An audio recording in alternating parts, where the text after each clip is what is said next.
Hello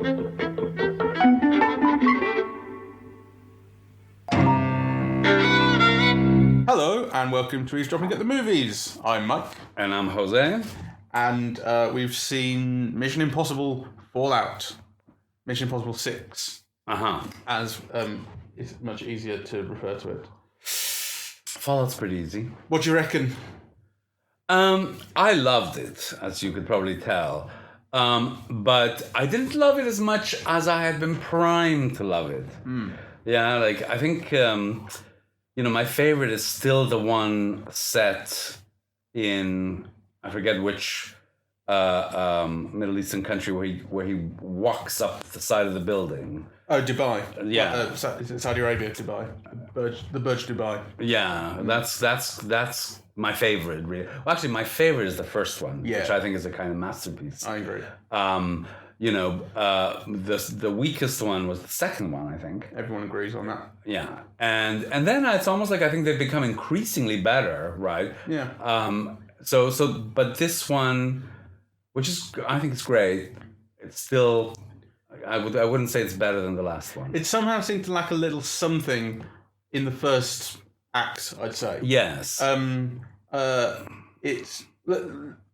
Let's give a spoiler-free version of the plot. Actually, the plot isn't actually hugely important. So, there's a new member on the IMF who's been put there by the CIA. Yes. Henry Cavill's character, and thereafter there's these 3 plutonium bombs. That's your sort of central MacGuffin.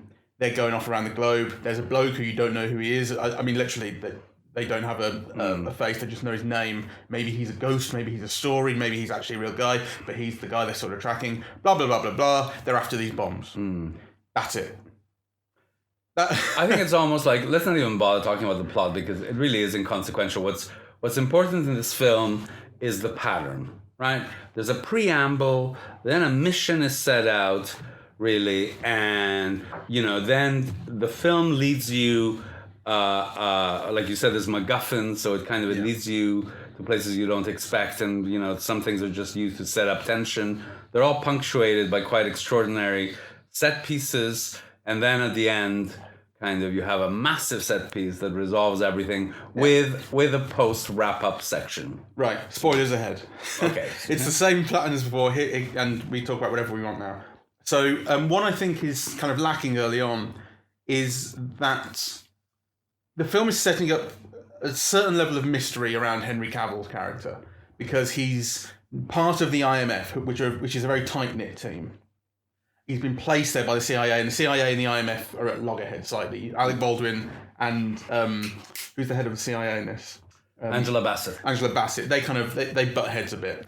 So he's kind of in the team, kind of not in the team, and also because I think everyone has sort of heard heard about the film beforehand, they were kind of aware that Henry Cavill was a bad guy. To the film's credit, it makes Henry Cavill's character more of a mystery than I expected. I expected it to be pretty obvious that he's just a bad guy who's sort of finagled his way into the IMF to sort of pull some strings, which he is, but you kind of don't know, is he actually this bad guy whose name they only know?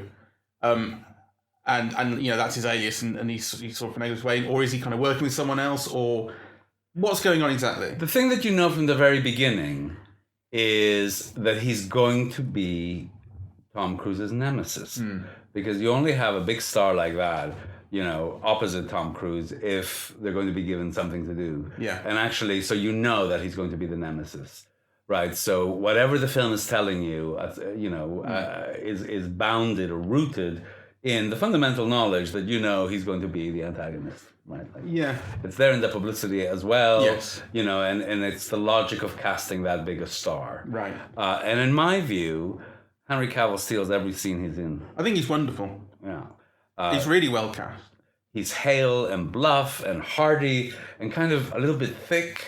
Yeah, so obviously not... Thick as in stupid. Yeah, and I thought that it was interesting that I thought that about him, because obviously you can't be that kind of operative for the CIA and be stupid. But actually, it means that he's less bright than Tom Cruise, yeah? So it kind of has that connotation, And he's very sly, and, just funny. Really, I think he's wonderful.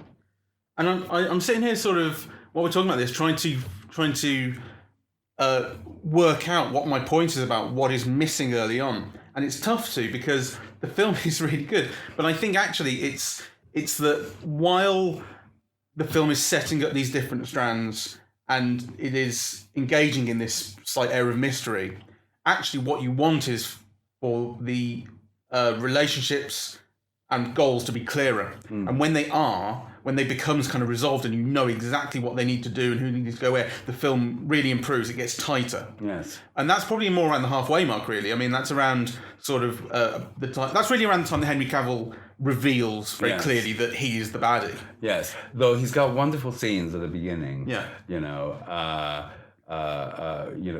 Where he seems to be like I almost had a moment where I thought, oh, he's being set up so that he can take over the franchise from Tom Cruise. Right? Like at the very those scenes in the bathroom when they're fighting the other guys and so on. So I think he does the action so wittily. It's almost like an Errol Flynn kind of type of playing, really.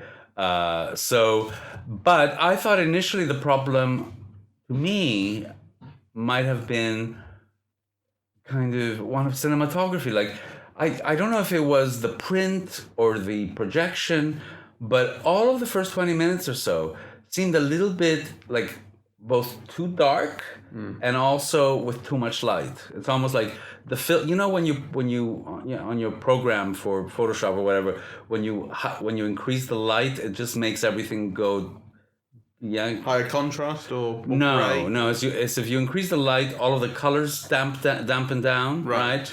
Yeah, but then the print like is kind of also washed out. You mean? It's both washed out and dark. Yeah. So I think all of the opening sequences of the film, they didn't have the intensity of color of the later sequences. Yeah. That wasn't something that particularly occurred to me, but although I suppose it's worth saying that the one of the central opening scene of the film is set in a sort of underground car park basement. It's supposed to be quite dark and dingy in there. Dark, but it didn't seem to be a mistake to me that I didn't notice anything. Okay. But I don't know. I mean, yeah. Well, I mean, that was my feeling, that kind of, part of what felt like low energy was actually kind of being created by the image itself. It wasn't just the playing or, because normally those opening sequences are very boom, boom, boom, with the music and, the deception and the masks being revealed, kind of, Well, it's an American James Bond. Yeah. I'd say more than Bourne ever was. Actually, James Bond has become more like Bourne. Yeah. But really, it was Mission Impossible was kind of the answer to James Bond in its spectacle and stunts and kind of personality. Yes. And so opening the films with those big action sequences, which then lead into the that's iconic. And this one doesn't quite have that. It starts off darker and slower. Yeah, it's true. Which feels a little bit a little bit disappointing, but on the other hand, I don't really have a problem with it. Like the film kept my interest. And it felt, it set up the story kind of appropriately, I suppose. So and the relationships and so on. Yeah. It still had kind of kind of twists and reveals and revelations and things going wrong, and we left the plutonium and they got it, and that's like the opening mistake of the film. They have the plutonium in their hands and then it goes. Because we left it behind. We were played. What I really liked about Tom Cruise this time around is not only that he's always so concentrated and so focused and trying so hard, but that he's brought comedy to his playing. So actually, obviously, there's this consciousness that he's a lot older now, right? So, they make him miss a lot more, right? And he plays that missing of things for laughs. Yeah. Kind of, it's meant to be funny when he stretches out his leg to get to the helicopter and doesn't make it, or... Yeah. I'd have to rewatch the previous 2 or 3, but I think that's been in his character for a little while now. I think it's come out more since Simon Pegg joined the cast. Yes, the humor has come out more. The humor's come out more, but I think it's. I mean, the first one had a reasonable combination. It was really heavy on thriller stuff, though. Really. Yeah, the laughs. The second one was just like so down the line, serious sort of action movie, and as I recall it, and then since kind of the J.J. Abrams one, it's lightened up, and that's been to its benefit. I'd have to rewatch them as well, but it seems to me that whenever there's been humor in these films, it's rarely come from Cruise. Right. Whereas actually, he got a fair share of laughs just by not succeeding. Yeah. Yeah. Whereas before, what you'd get is the sheer will and determination to succeed, right? So he would fall back, but then the will would. So whereas actually, now it's kind of played for laugh, and then he goes back, right? So I thought that was kind of, if it's deliberate and if I'm right, it's a witty way to make his age work for him. Yeah. I like the fact that he's a good guy in kind of the purest way. And this film makes a real point of it in that he doesn't, he will not kill. He has to take on the role of this kind of shadowy figure that they don't know. What's his name? Luck or Lake or something. He has to play him to try and get in on this plutonium deal and pretend that he's him. And this guy is like super evil, so the stories go. Like he's killed children and done all sorts. And Hunt is the absolute opposite. And the film makes a real point of saying like they have this plan that we're going to kill all these cops to make off with this. They're trying to kidnap a bloke who's in a convoy, and the tension is he going to do it? And of course, he finds a way around it and manages to kind of keep everyone safe and undercut what the plan was. And then after that, there's a very, very, very deliberate scene with a police officer getting shot. Female police officer. The IMF are about to get away with their target, and they're spotted by a female police officer. This is in Paris. And basically, the answer is they should shoot her. I mean, anyone else would. And Henry Cavill, you see him going for his gun very slowly.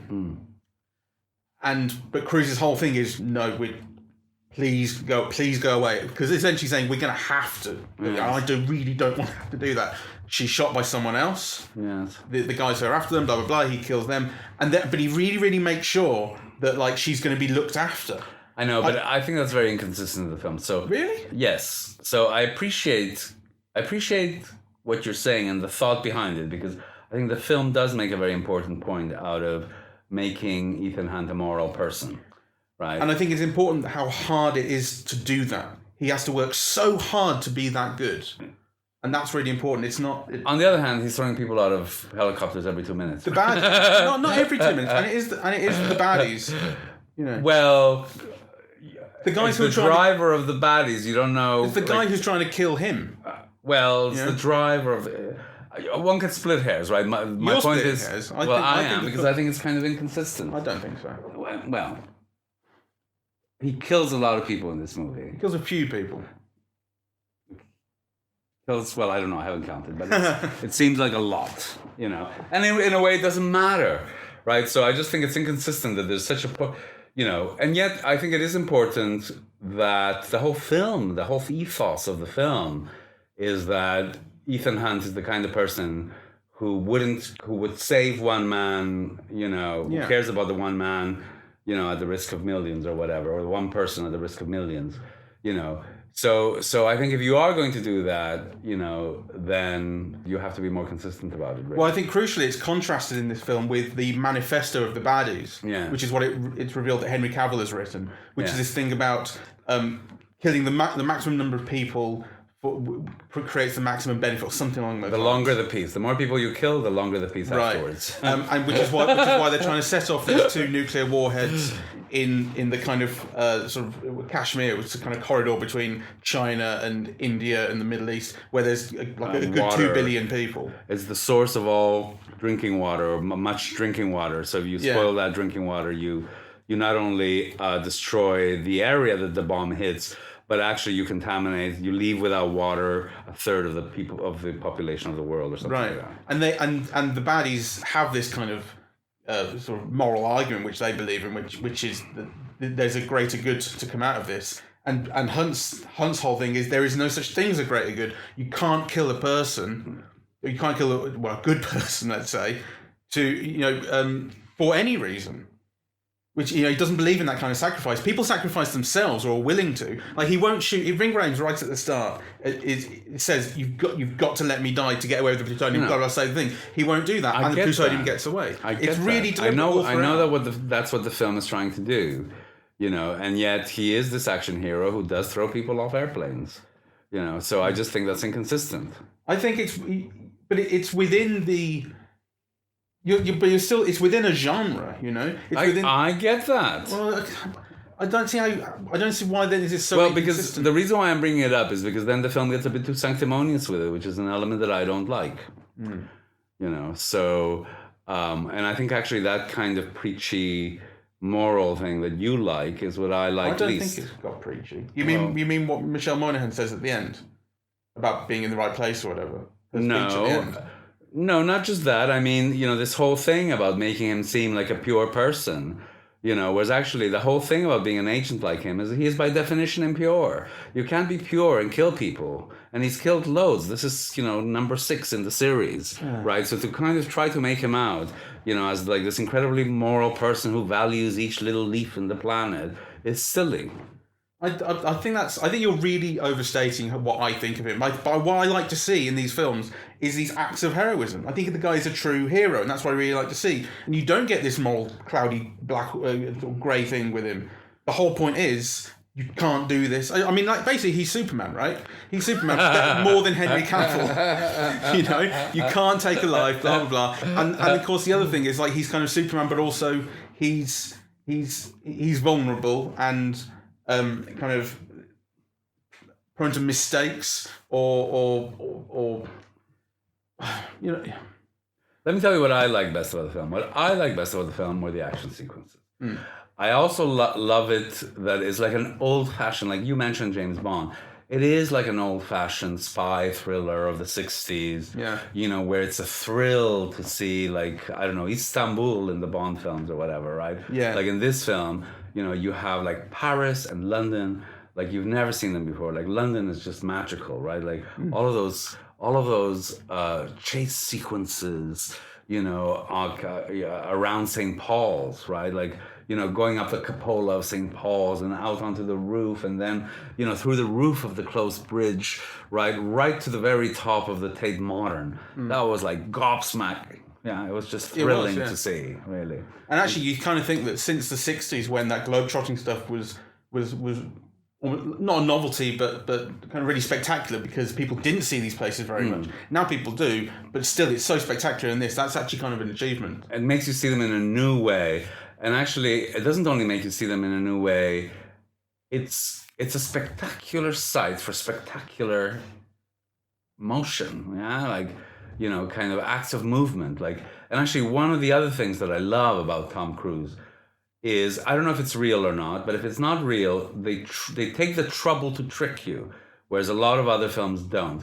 You know, so there's like that bit where he kind of jumps into the helicopter as the helicopter moves up. And actually you see the whole movement, right? Like you see him on a rooftop jumping onto the helicopter rope, and then the helicopter goes up, and then of course it cuts and, you know, yeah, like you're somewhere else. But actually just the movement from, you know, from the roof to the rope to it going up, it's just thrilling. Like he takes the trouble to kind of have it all within one shot, right? Yeah. To have that movement begin and be completed within the one shot. Whereas, you know, in a Bourne film, that would have been like 25 cuts or something, right? And like you'd had no idea whether a person was capable of doing that or not. Yeah. Like here, clearly a person is capable of at least faking doing it, right? Like, yeah. Well, the thing about Tom Cruise is that, you know, one of the kind of well-known or infamous factoids about him is that he does all his own stunts, and he's really keen on that. I agree that the stunts are fucking spectacular, and I agree that the way they're shot, seeing complete motion and seeing Tom Cruise identifiably doing thrilling. This stuff is absolutely thrilling.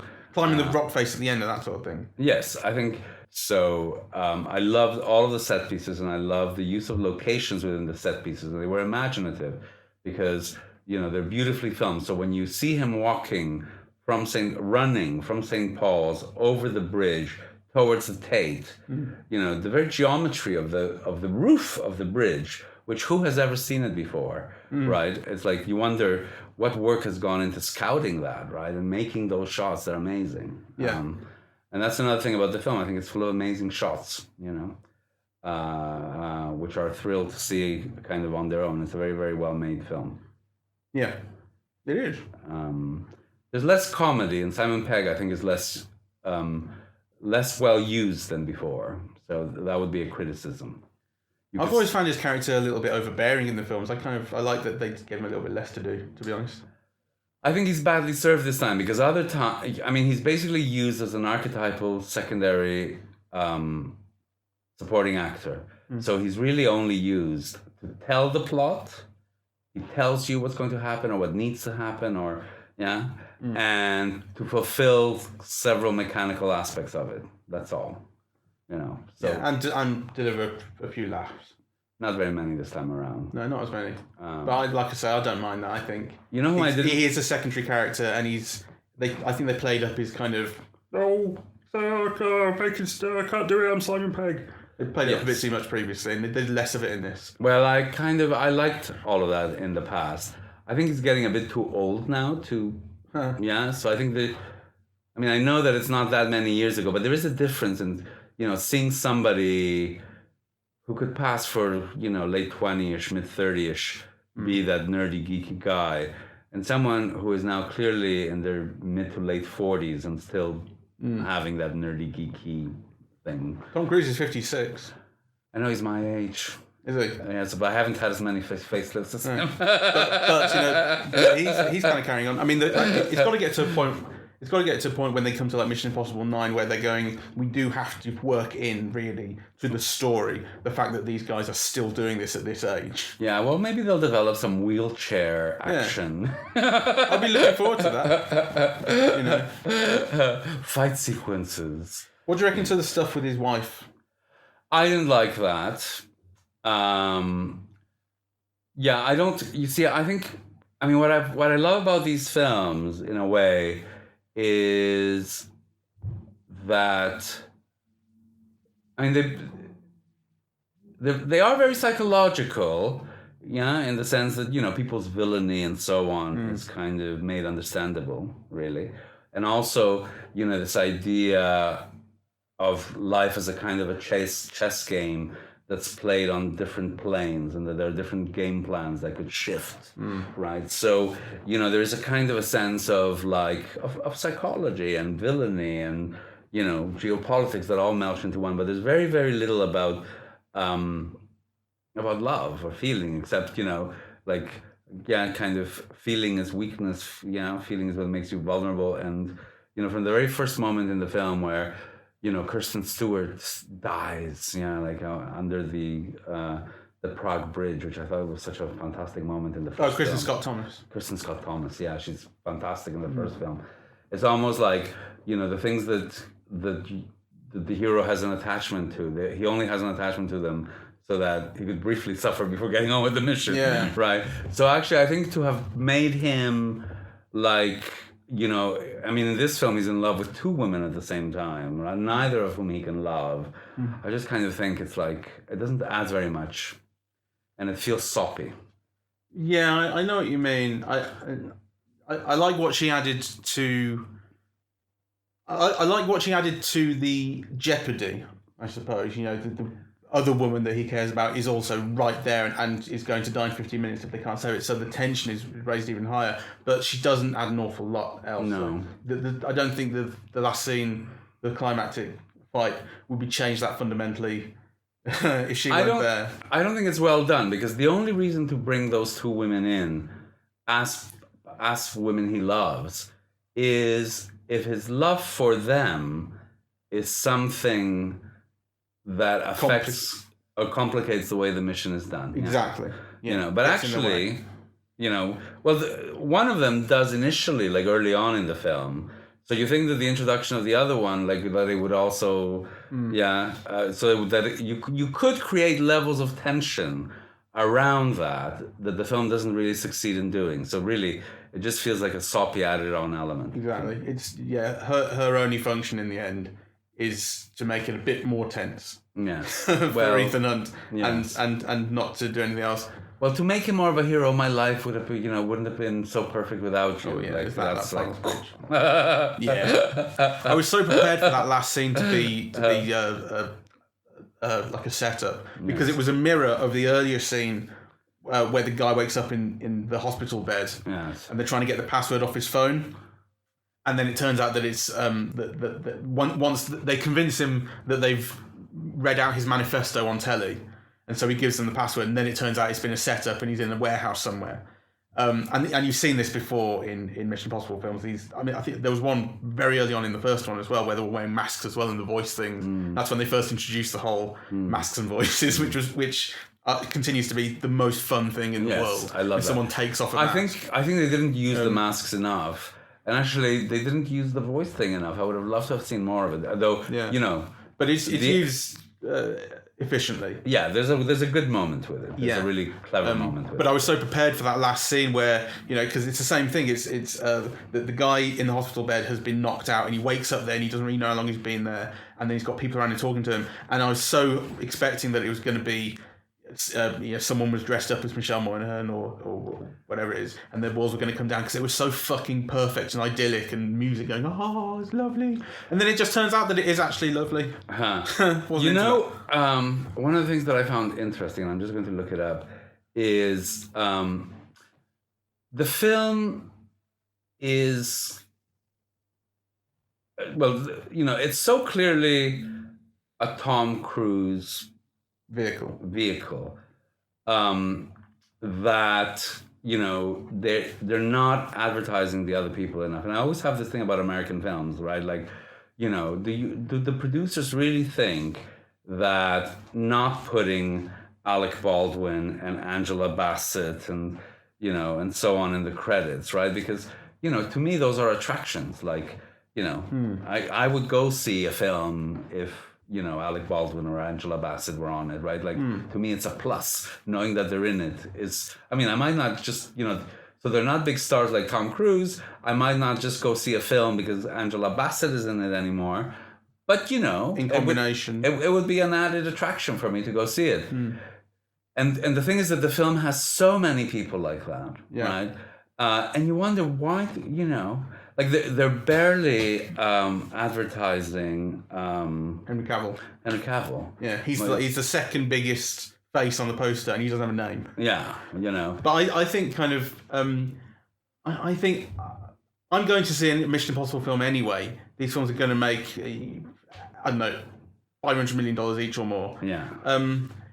So when someone else kind of shows up like Angela Bassett or Alec Baldwin, it's just, isn't it nice that they're in it too? Yes, well, that's true. I really enjoy the surprise of them. Even though they're not always a surprise, I think there's very few people in this that haven't been in a previous one. Yes. Nonetheless, you kind of maybe you kind of forget that they're there. Go, he's here. I wonder if this, so you were talking about like wheelchair, he is getting on, right? And I think one of the things that brought it out to me was having Alec Baldwin play the older statesman, the head of the section, his silvery, hair and his suits and, and basically he's played almost like a father figure, right? And they're basically the same age. Yeah. Like, I don't know what Alec Baldwin is, but, there might be a few years age difference between them, but not much, right? So how much longer can Tom Cruise get away with playing like the young, out of control buck? He's 4 years older. 4 years older. There Tom you Cruise. go. I think the contrast is the one guy who ages with dignity, and the other guy they probably both have tons of facelifts actually. Yeah. Well, Alec Baldwin's got a better doctor then. Well, or he's had a good doctor to his face and kept his hair grey. Yeah. Anyway, it was a pleasure to see him. Who was the villain? Is it Sean Harris? Sean Harris, yeah. The red-haired guy. He's fantastic. Who is he? Actually. I think I saw him. Could it be the Vikings? But he's been in a whole bunch of stuff. He was in Rogue Nation, which this is the thing. I've seen it, but I don't really remember. I remember kind of a few set pieces and things, but who remembers the plots really? He's been in 57 films. 24-Hour Party People, Creep, Harold Brown. Oh, 71. He was Macduff in Macbeth, so I know him from that. Leon Macduff. Oh, he was in 71. Yeah, that was good. And that was really good. And he was in Prometheus, of course. Was he in Prometheus? Yeah, he was in Prometheus. Who was he in that? Just one of the guys who died? No, he was one of the nasty guys who died. But I think he had a prominent role. Let me just check that. That's terrible because you don't get any information here except his name. Oh well. So anyway, he's very good in this. He's a guy who really looks like he's got menace. Yeah, kind of, and that he's hard. I mean, to be honest, I'm looking at the cast list of Prometheus, and I've forgotten that Idris Elba was in it. One forgets that Idris Elba isn't anything, I'm sad to say, really. I know he's got his worshippers, but everybody remembers him from Luther. And then kind of everything else he's been on, like, you know, I think somebody else could have done it better, really, you know. So, no, I know that that's a controversial thing to say, but think of him in Thor. You could imagine other people playing that role. Who was in Thor? Well, he's the gatekeeper. I forget the name of the character, but he's the gatekeeper to Asgard. Right? Actually, to be fair, I haven't seen Thor. So. Oh, okay. Well, you know, kind of, I mean, let's look him up. I mean, he's really forgettable in quite a lot of the stuff that he's done. You remember him as a personality? I think more than I think obviously, although he's very memorable from The Wire. That's what made his name. Yeah. You know, he's wonderful in The Wire. He's wonderful in Luther, I think. And everything else has been, you know, questionable. I mean, I don't remember him from Avengers. My God, we talked about how unsatisfactory he was in the Dark Tower. Dark Tower, yeah. You know, yeah. Anyway. All right. But he's not in Mission Impossible. No.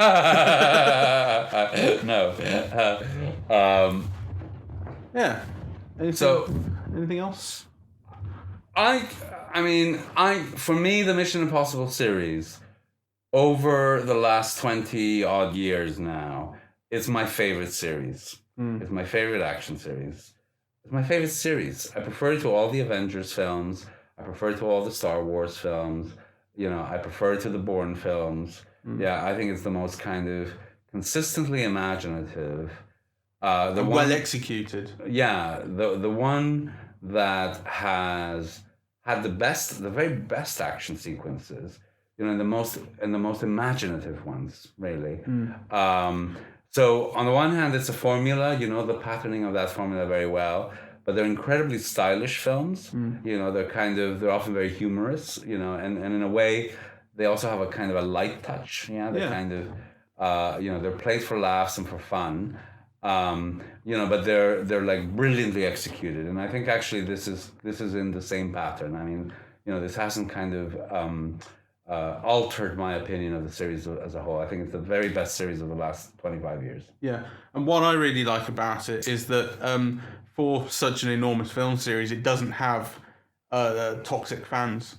You know, it doesn't have people going, oh, well, that's not what Ethan Hunt would do. Oh, that's this, that, and the other. Oh, you got this wrong. Oh, I hate you if you don't like it. Yeah. It's just, it's really friendly, accessible action with loads of imagination, so on, as you say.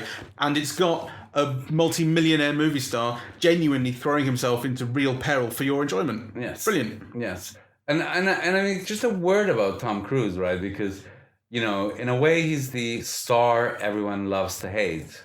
Yeah.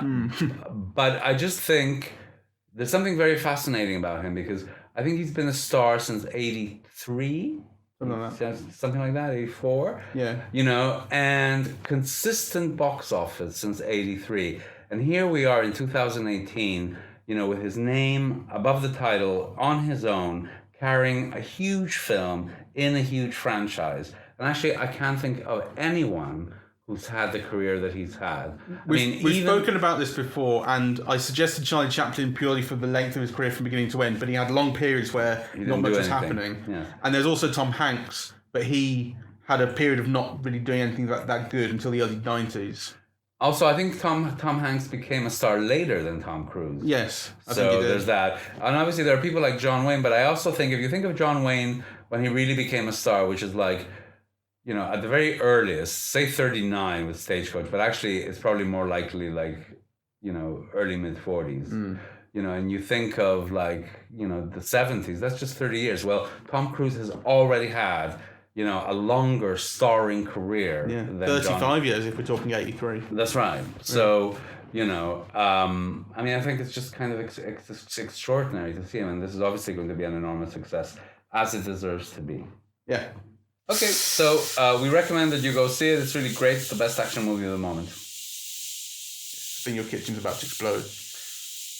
We need to get Ethan Hunt in. Save the day. All right, goodbye. So, welcome again, everybody. We've just come back from seeing Mission Impossible Fallout for the second time. And this time we saw it on 3D IMAX. Is there anything that you want to say about the format in which we saw it the second time? Yeah, I suppose Limax. We should say, not full on IMAX. Yes. It never is these days. It's always just a much bigger screen. Yeah. That's a clearer image and louder sound and and the rest of it.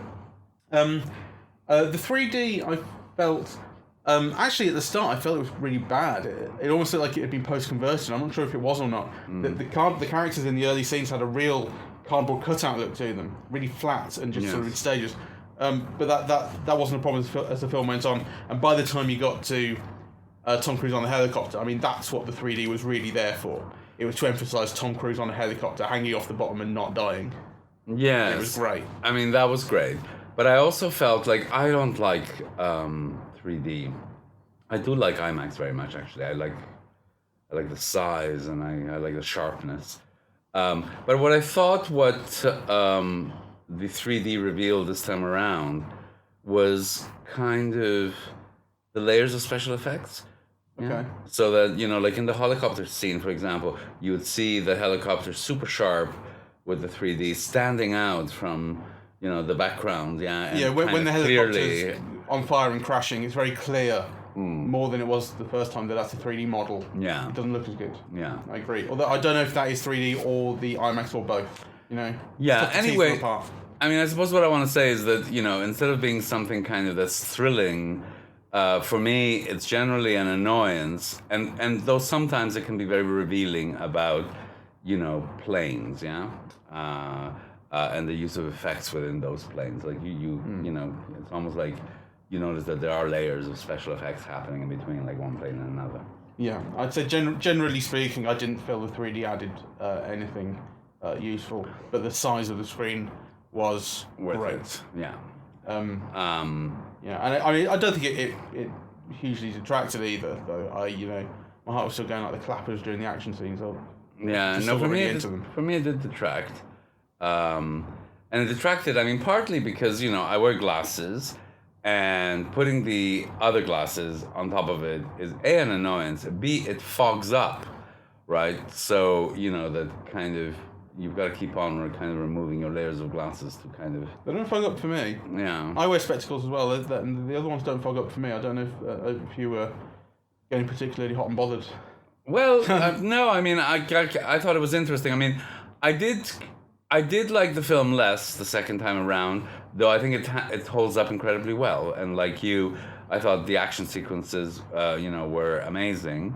The things that bothered me in the first film bothered me less. So, for example, the first screening. You mean? Yeah, the first screening. The sentimentality around the first wife and so on. I kind of, it didn't bother me. I was maybe less invested. I don't know.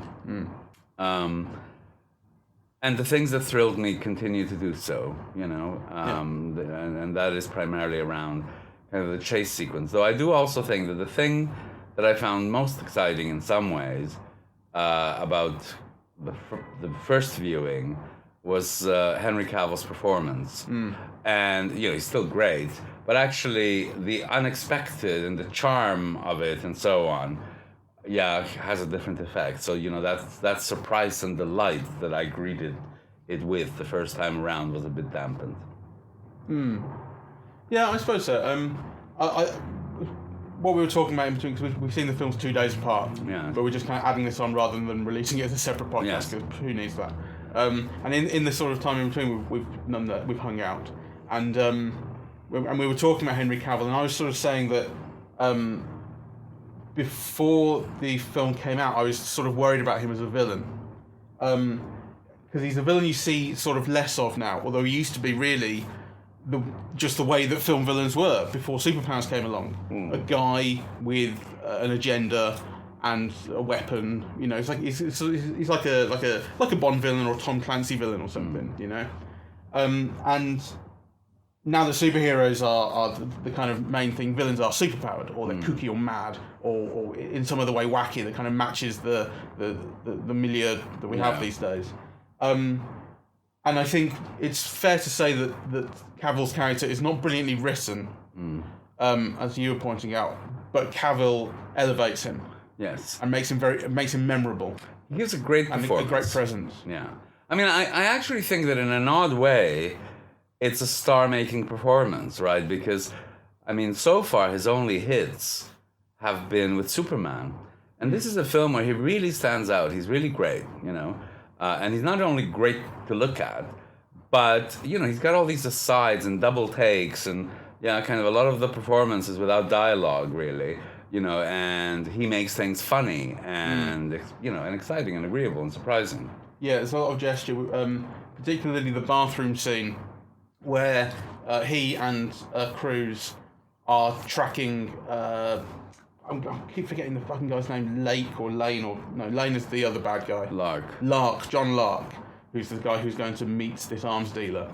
And they don't know who he is, but they're tracking him with a sort of RFID phone sort of radar situation.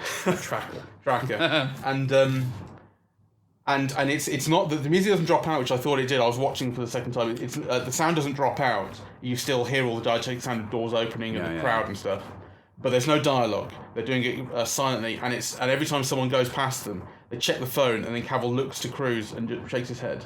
And does it again and again, and the way the camera moves as they go into the bathroom, it's actually reminiscent of the CIA infiltration sequence in the first film. Pure white room and silent communication, and I think it's deliberate. And as people walk past, they exit the scene, and then the camera reframes to show you someone else who's at the urinal, and is it him, and is it not? And they move silently and smoothly from one side of the bathroom to the other, finding out who it is. And it's all done with camera movement and gesture and facial communication. Yes. And it's brilliant. And that scene develops really, really nicely as well, because then you get, so they identify him and they knock him out and they get him into the stall, and then a different threat emerges because a new group of lads come into the bathroom and see their feet under the stall and think, it's a couple of guys getting off in a stall. So then they're kind of trying to make their way in. In the meantime, they're trying to scan the guy's face to make him ask. It develops really, really nicely with threats emerging and going away. It's the best action film of the year. I mean, it has the best action scenes that I've seen this year. And the reason why is because, you know, the filmmakers have paid attention to them. So I think currently people mistake, you know, something going fast or something exploding for an action scene. And that's not an action scene, right? Like, you know, that's like a beat or a thing, right? A kind of, you know, an action scene has a logic and something leads to something. And it's like a good joke. Yeah. You know, you have the setup and then there's the development and then there's a fallout and then a fallout and a fallout. So just the same way that you could build a joke on top of a joke on top of a joke, and in a comedic situation, here they do that with action, you know? And you know, and some of it is funny and some of it is scary and some of it has an emotional intent, you know, but it's kind of things logically following from the other. And just when you think that they can't go any further, they do. Yeah. Or the opposite. You know, so for example, the scene where Tom Cruise ends up in the tower of the Tate Modern, you know, and there's an airplane going away, and you think, he's just going to jump and get on the airplane like he always does. Yeah, and then he doesn't. Right? He can't. Right? Which is a surprise in itself, right? I didn't find that a surprise. That to me was where that scene was ending. That whole. It's a very, very long chase, and he's just about to catch up, and he misses him at the end, and it's the "I'll get you the next time" bit. Well, I expect, you know, the thing Tom Cruise would normally do, as he does later on in the film, is to jump. Right, and kind of this time he's just a bit too far and doesn't, and that in itself, you know, acts kind of in relation to audiences' expectations.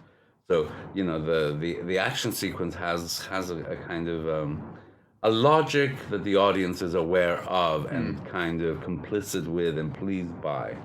Yeah, there's one bit there's one bit that I really like, which is a very quiet bit, which is in a central chase sequence. It's the bit with the bike when they're attacking the police convoy to get Solomon Lane out of the police truck, and the idea initially is that we're going to just kill them all, and Cruz says, "No, I'm not doing that." And so he takes it upon himself to do something different. And so they smash and they get, and Solomon ends up in the water, and then they're running away from everybody. And it's very, very intricate, and they end up capturing Solomon themselves, and they end up underneath in the sewers, basically, on a boat. And once that's happened, it's been a really, really intense action scene with a lot of moving parts. And then you get about 15 seconds of them just puttering in the sewers. And the music's still kind of going, but very lightly. It's just going, it's kind of a holding pattern. And you kind of know that things aren't quite over yet, and they do then flare up again a little bit later, or moments later. But it's like the film knows you need time to decompress. Yes. You know, and relax and take in what you've seen. It understands pacing. I mean, it's staring at you in the face. It's giving you time where nothing is happening to calm down a little bit. I love that. Yes, I love that. I love that it understands pacing. I also love, in conjunction with that it understands editing. You know, kind of. There's none of these like super quick edits of, you know, where one action is kind of broken up into like 50 components or something. You know, you see things happening, and often the way that you see it then is part of what makes it thrilling, right? So, for example, you know, the helicopter shots where you see him hanging, and all of a sudden the camera will pull back, and then you'll see, you know, that he's hanging on top of this huge crevice, or So that actually the framing, composition, and movement, you know, becomes part of what makes the action sequence thrilling before the cut. I really I thought it was brilliantly done. Yeah, and what occurs to me, and again, this is something I'm picking up on that we were talking about ourselves yesterday, is that Mission Impossible is basically the only game in town left now that Bond's gone dark, and taken on the Bourne thing of shaky camera and dark kind of personal problems with the heroes and that sort of thing. What else is there now that's doing that has this lightness of touch? Yes. I mean, the lightness of touch is important, and I was just wondering if it has more to do with that. Like, you know, so you know, it's not done with a great deal of depth, but nonetheless, this is a film in which there are things at stake to actions and to explosions, right? Like, you know, it doesn't feel like gratuitous, You know, so, I mean, people could die, you know, an atomic bomb could fall, when Tom Cruise is thrown from his motorcycle and he lands on the pavement, you feel it hurts, right? Like, so it's kind of, I think that's kind of interesting, because I think that's what a lot of action movies have lost, right? The kind of, you know, that things hurt. Yeah, that actually, you know, buildings are property and they cost money, and people's lives are invested in it. Yeah, that all of these things matter. Actually, it's surprising in this film how little things blow up. And in fact, you know, when they say that Rome has blown up and so on, it's a con. You know, it's kind of it's part of a sting. So I kind of, and I think most of action cinema right now, like, they've lost that, you know, what's at stake in things blowing up? Why are things blowing up? You know, why does it matter, and where does it hurt? Those are kind of key things, really. Yeah, I get what you mean, and I think you're right. And I think this also relates to what you were being a bit cynical about beforehand, which was what I like about Ethan Hunt is that he is very pure. Because you were being quite cynical about that, saying, well, he kills people. Yes. And my kind of thought on this, and I was really paying attention to it this time, you know. My thought on this is that, okay, so for one thing, we are within a genre in which people, it depends on the film, but people die quite freely sometimes, you know, particularly nameless, faceless baddies, right? For like the guy in the helicopter, for instance, who he throws out. And I'm not saying that he doesn't kill people quite freely, but I think it's a mistake it doesn't engage with the premise of the character to be cynical about it. I think that police officer scene we talked about, the police officer who he's trying to protect,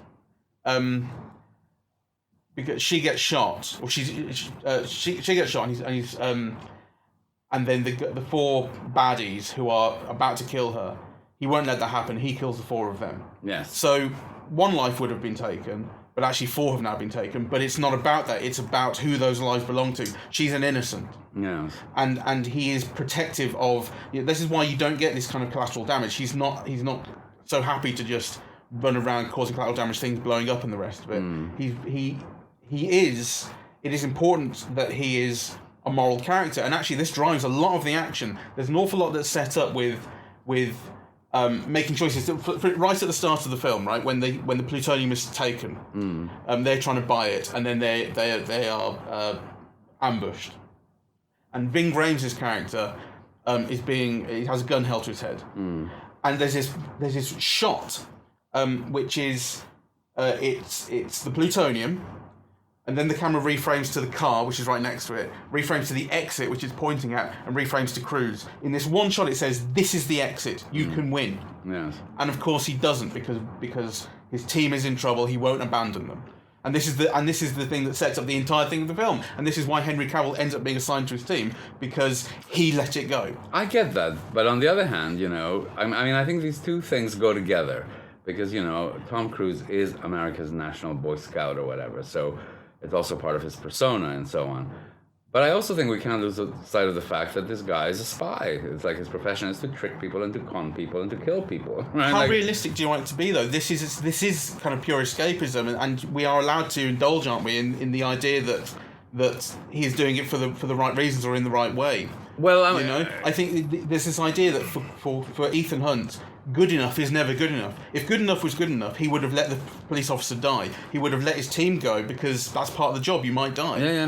Well, I get that. And that's what's enjoyable and what gives things stakes. I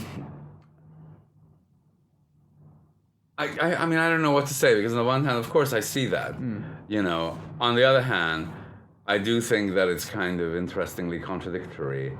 Yeah, so it's not an either-or thing. These things go together. But they have contradictions, and those contradictions are interesting. Well, yeah, if you want to leave it at that. Well, I don't know what else to say, because, on the one hand, so for example, you don't know anything about the guy who, is piloting the helicopter. For all you know, he's just an employee. He could very well just be an employee of the NGO that they're all working for, right? So, but he's got no qualms about just throwing him off the helicopter, right? So, kind of that goes together with... him being loyal to his friend and him trying to save the policewoman. Yeah, but I'm just saying there are contradictions there. I appreciate that, but the henchman thing has always been the case of you are working for the baddies. Yes. If you want to get into the minutiae of who they are, Austin Powers did that joke about it, about no one thinks about the family of a henchman. Remember? And so you can sort of, I suppose, make that argument, but I think this is where you have to accept that we're working within a genre in which there are goodies and baddies. I take your point and I accept it, but I just kind of, I'm just flagging that up. I don't know what else to say about it. I also like the sacrifice of it, because I think I talked about the idea of the greater good and how for Hunt there is no such thing as a greater good if an innocent life is in danger. And Angela Bassett talks about it. In fact, this is one of the least believable things of the film, is that Angela Bassett starts off by saying the conflict between the IMF and the CIA, who Angela Bassett represents, is Hunt should have taken the plutonium, abandoned his team, and everything would be fine. Yes. This is why I'm putting Henry Cavill on the team. And then by the end of the film, she's saying, I understand why you are the way you are and why that's useful. And actually, the least believable thing about the film is that she believes what she's saying. Yeah. But that the film ends with that speech, and by wrapping it back round again, it's really, really important. It's what the film is about. And what was the other point?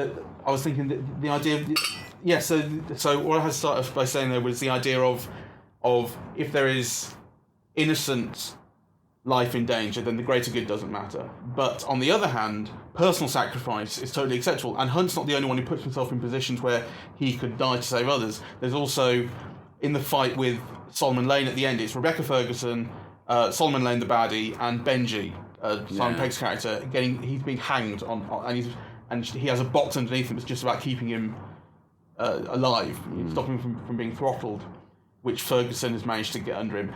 And then she's being attacked, and he kicks the baddie to help her, thereby kicking the box away and sacrificing himself, and then it leads to the thing of, is he going to die? Is she not going to die? Is she going to get him in time? And of course she does. Anyway, you're right that the film has that whole thing about self-sacrifice, because again, with her, with the Rebecca Ferguson character, I mean, what gets her into trouble is she doesn't shoot him. You know, she could have shot him and doesn't shoot him. So, you know, kind of, she's putting his good over hers. And, you know, Tom Cruise does the same with Ving Rhames. And then they all do that together when they go, you know, to India, Russia, the border of India and Russia, you know, because they say very actively it's a suicide mission, right? Mm-hmm. So, you know, that is kind of like, a kind of a theme in the film.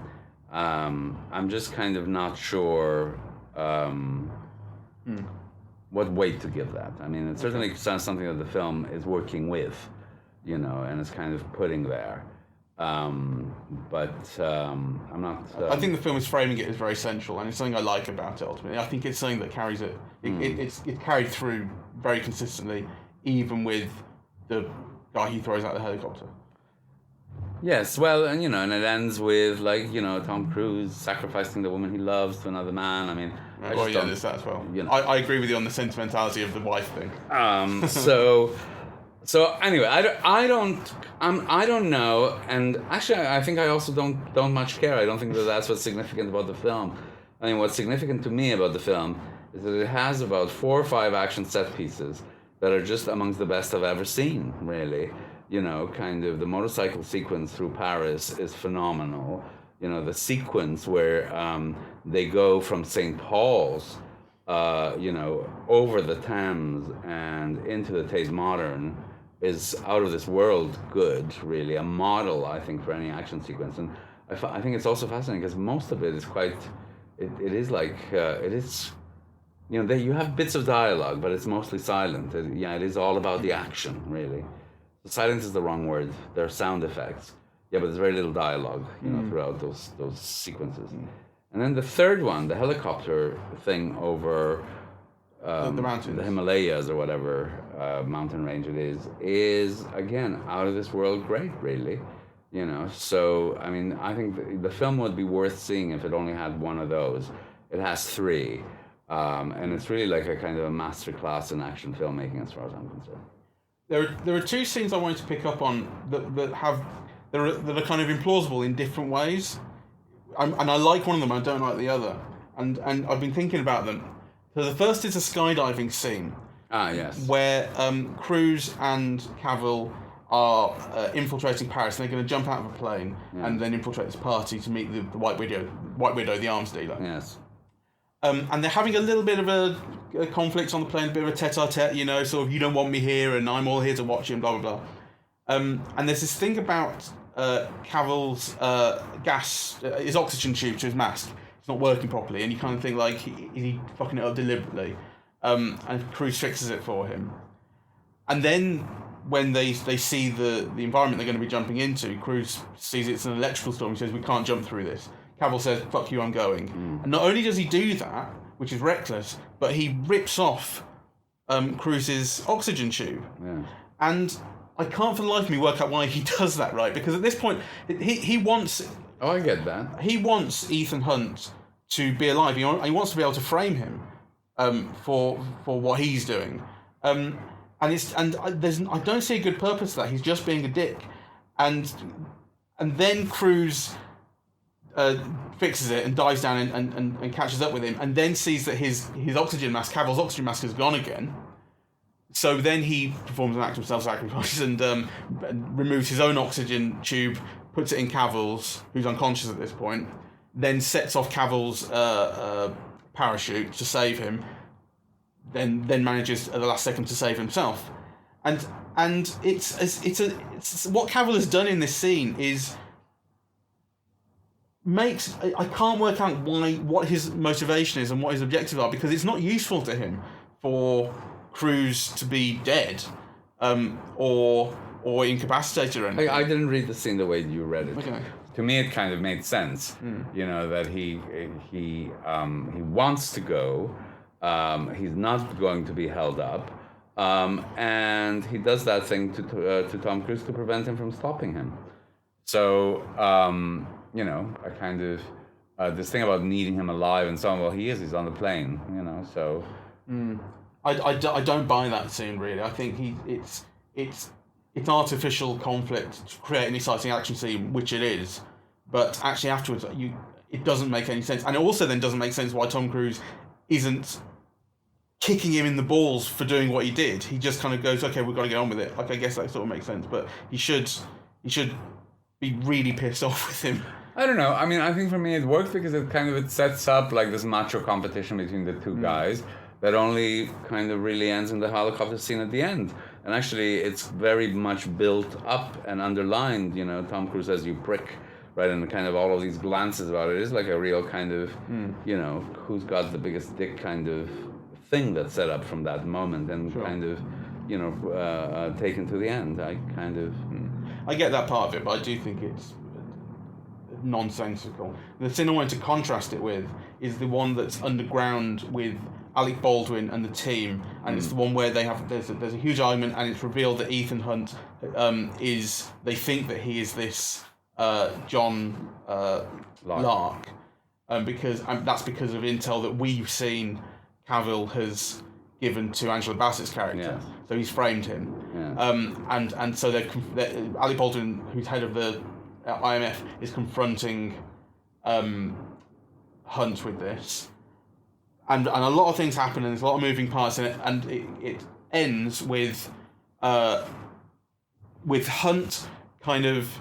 Hunt incapacitates Alec Baldwin's character and says, "I'm sorry, I had to do this.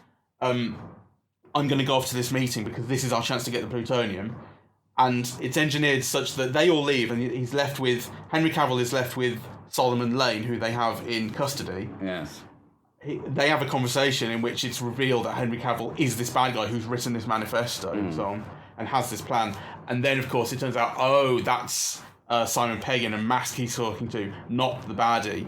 And this was all engineered to get that revealed. And it's such an implausible scene that this conversation is being like... It's a conversation that's being had for Henry Cavill's benefit.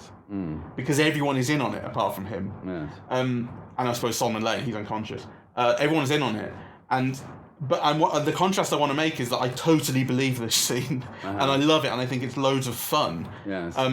Even though it is even more implausible, really, I suppose, in some ways, than the skydiving scene, which I have problems with. Yeah, well, neither of them bothered me. Yeah. I don't know. I was trying to work out where the difference is, I suppose, and like I guess it's that if the problem I have with the skydiving scene is the motivations seem really stupid, whereas in the conversation scene, it's the sort of mechanisms that are stupid, but the purpose to what's going on isn't. And it fits with with that heightened Mission Impossible thing of everyone gets to wear a mask sometimes, and it turns out that you're him and he's you, and I'm wearing spy glasses and stuff. That all is just part of the heightened world that they're in. Yeah. As long as the motivations make sense. Yes, I love that. The only thing that I thought was missing in terms of Harry Cavill's character is, he's meant to be an idealist in a way, like, a fanatic, right? But an idealist, so who is this person who has planned his whole life to do something really terrible for the general good, to the point that he's written a manifesto and, He should be more of a force of personality. Well, he should, the idealism or has a plan or an idea of the world should come out somewhere. Whereas, really, he's purely action and reaction. Yeah. Well, he does make more sense to me the second time, because the first time around I did kind of think he's quite a general kind of baddie, in that he's a bad guy with a plan and a bomb, and that's sort of it. And he does make more sense the second time. It comes out in the scene where he is in Paris with Angela Bassett, and he's giving her the fake intel on Hunt, and he's trying to convince her that why would Hunt turn? And he says, because look at the number of times you've disavowed him, look at the way you've treated him over the years, how many times is it going to be, how long until he's sick of that? And also, he's a guy who believed in something, and when he stopped believing in it, he realised it was a lie and a sham, and he turned. And so many people have been like that. Solomon Lane was like that. And what he's telling you there is why he is the baddie. He was in the CIA, and he turned, and he's just putting it onto Hunt to sell the story. Oh yeah, okay. That's what makes sense to me. Yeah. No, I didn't. You didn't, pick up on that especially. I didn't pick up on that especially, and actually, what you say makes sense. Yeah. Yeah, but I agree that he seems too practical almost. Yes. I mean, he really does remind me of Errol Flynn because he's just so much fun to watch, and he's ridiculously handsome, and also like really beefy and so on. But actually, it's all about the humor with which he plays these scenes, right? And it's all done through glances, basically, or through body gesture or posture, right? And he's just great fun to watch. I mean, though I thought very interestingly, for me, though probably for no one else, that if you look closely, Tom Cruise has better skin than he does, and he's like, 30 years older practically. Yeah, like right. he's a lot older. Yeah, but he's got like this, I didn't notice. Really smooth skin. I loved looking at Cavill's face in this. Yes. The mustache and the facial hair and the stare that he's always giving, and the sternness. Yes. And the kind of sometimes he tightens his jaw. Yeah. That's something. He's great. Yeah. He does have facially just has this presence. He's got character. Yeah. And you're right. The kind of the opposition, the kind of macho fight, and the constant standoff between he and Tom Cruise is great, and also the fact that he's a good 2 foot taller than Tom Cruise. Yes. but Tom Cruise, like I guess, okay, so partly like Tom Cruise has throughout his life managed to find angles to shoot himself from to make himself look normal. But also like when you can tell that he's 5'6" or whatever he is, he still looks great because he's always running. He always runs at like super high speed. The guy never gives less than 100%. He never looks like he's acting running. The guy's just fucking running as fast as he can. That sort of thing. I love that. Yes. About him. I do, and he looks great. So whatever he's doing right. I just thought it was interesting that